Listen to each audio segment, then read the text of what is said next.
2024-2025 के आधार पर अगर आज के समय में बीजेपी किसी चुनाव में हारती है या कमजोर पड़ती है तो उसके पीछे मुख्य रूप से 5 बड़े कारण हो सकते हैं।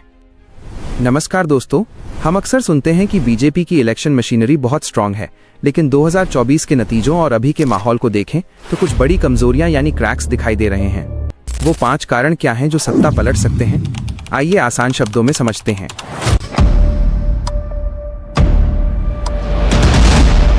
सबसे पहला और सबसे बड़ा कारण है इकोनॉमिक डिस्ट्रेस और अनएम्प्लॉयमेंट। उत्तर प्रदेश भारत का सबसे बड़ा बेरोजगार युवाओं का राज्य बन चुका है। देखिए, टीवी पर जीडीपी के आंकड़े कितने भी अच्छे क्यों ना हो, लेकिन ऑन ग्राउंड रियलिटी थोड़ी अलग है। आम आदमी के लिए आज भी 2 चीजें सबसे बड़ा सिरदर्द हैं, महंगाई इन्फ्लेशन और बेरोजगारी अनएम्प्लॉयमेंट। देखिए, आज की जो युवा मांग है नौकरी, ये सब उसको हिंदू मुस्लिम में बांट दिया जा रहा है। 2024 के इलेक्शन में हमने साफ देखा कि जॉब क्राइसिस को लेकर युवाओं में बहुत गुस्सा था।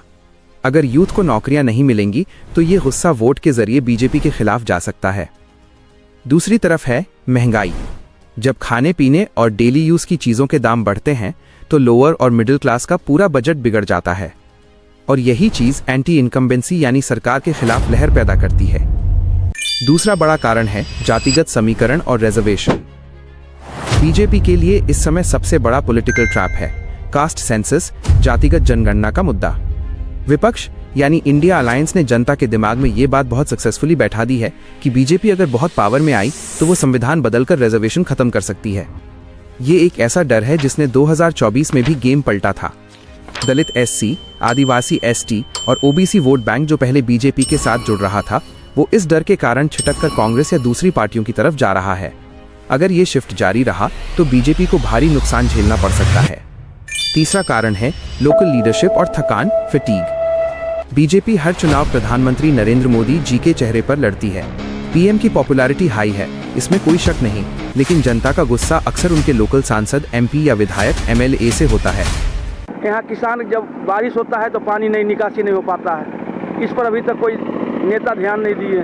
दूसरा है कि हम लोगों का बिहार में एकलौता जूट मिल है, यहाँ रोजी रोजगार का समस्या जो रहता है बराबर साल में बंद हो जाता है मिल। इस पर कोई भी नेता चाहे कोई भी सरकार इस पर ध्यान देते ही नहीं। लंबे समय तक सत्ता में रहने से लोगों में एक तरह की थकावट या ऊब आ जाती है।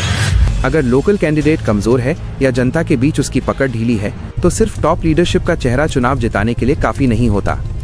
पब्लिक अब सवाल पूछने लगी है कि हमारे लोकल नेता ने क्या किया। चौथा और सबसे स्ट्रेटेजिक कारण विपक्ष की एकजुटता, ऑपोजिशन यूनिटी। बीजेपी की जीत का एक बड़ा गणित ये रहता है कि सामने वाले वोट बटे रहते थे, लेकिन अब खेल बदल गया है। जब विपक्ष 1-on-1 फाइट की रणनीति अपनाता है, यानी बीजेपी कैंडिडेट के सामने विपक्ष का सिर्फ एक मजबूत उम्मीदवार, तो बीजेपी के लिए मुश्किल खड़ी हो जाती है। हमने उत्तर प्रदेश और महाराष्ट्र में यही देखा। जब विपक्ष के वोट नहीं बढ़ते और एक जगह कंसोलिडेट होते हैं तो बीजेपी की सीटें अपने आप कम हो जाती हैं। पांचवा और आखिरी कारण ग्रामीण भारत और किसान, रूरल इंडिया। शहरों में चमक धमक हो सकती है, लेकिन गांवों में इकोनॉमिक रिफॉर्म्स का असर उतना तेज नहीं है। फसलों के सही दाम, एमएसपी, खाद बीज की कमी और गांवों में मजदूरी, रूरल वेजेस का ना बढ़ना, ये सब ऐसे मुद्दे हैं जिनसे किसान वर्ग नाराज है। और याद रखिए, भारत में किसान वर्ग चुनाव पलटने की ताकत रखता है। अगर गांव का वोटर नाराज हुआ तो दिल्ली की कुर्सी हिल सकती है। तो दोस्तों, निष्कर्ष कंक्लूजन ये है कि नो डाउट बीजेपी की चुनावी मशीनरी और उनका लाभार्थी वर्ग, बेनिफिशियरी वोट बैंक बहुत मजबूत है, लेकिन अगर विपक्ष महंगाई, बेरोजगारी और आरक्षण जैसे मुद्दों को सही से उठाता है और अपने वोट बटने से रोक लेता है तो बीजेपी को हराया जा सकता है। आपको क्या लगता है? नीचे कमेंट करके अपनी राय जरूर बताएं।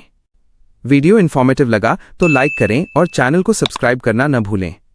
मिलते हैं अगले वीडियो में।